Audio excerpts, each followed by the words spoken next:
this is definitely, you know, where we're seeing a lot of need for Sensi is actually really for the family members themselves, in having that peace of mind and in having that those insights and awareness into their loved one, what's happening for them. And that is for families who live down the road and who see their loved ones every day. And it's for families as well who may not live in the same state as their mum or dad or grandparent, and they're worried and concerned. And so what Sensi is able to do for those people, for those families, is really give them a sense of understanding and knowledge, and also give them some of those strategies and recommendations for managing and dealing with the possible anomalies that are happening and occurring. And it's really interesting because often what is happening is that a lot of clients, they don't want to receive physical care, or they're very resistant to wanting to have someone in their homes, someone who they're not familiar with, or who they don't know who's coming in and they're providing them with that care. So what we're finding actually is that a lot of clients are having Sensi put into their home as this virtual care agent prior to receiving that physical care.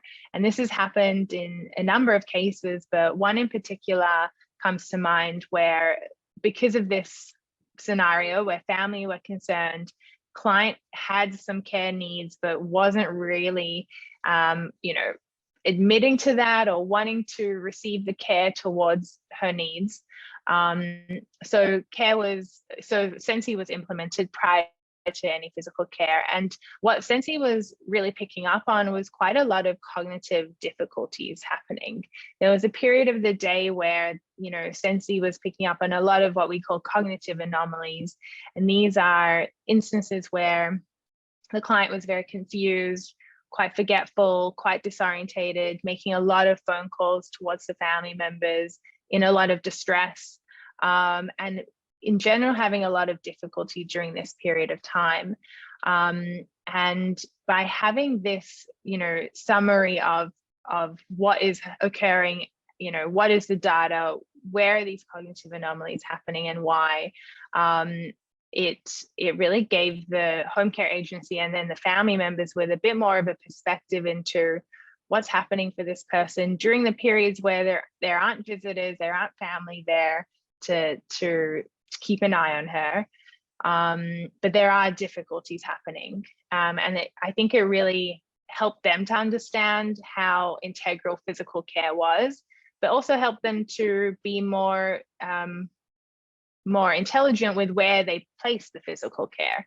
And so by using the Sensi data, they were able to then implement that physical care with the client's, you know, consent and understanding as to this is where things are happening, where you need the care. It wasn't just that they're going to now have her 24/7 with someone in her home.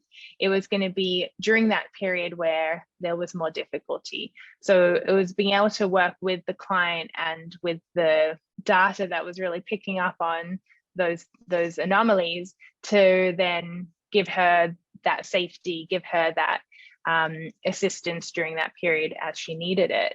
And this really just was the beginning stages of implementing that physical care that really started to give her that feeling that, okay, you know, actually she got on really well with the caregiver. There was a lot of great rapport and a really great client to caregiver match. And it really just then provided her with that first step and the first experience with having that physical care. And of course the family were, you know, really at ease with knowing that their loved one was being cared for during the period where they really needed it.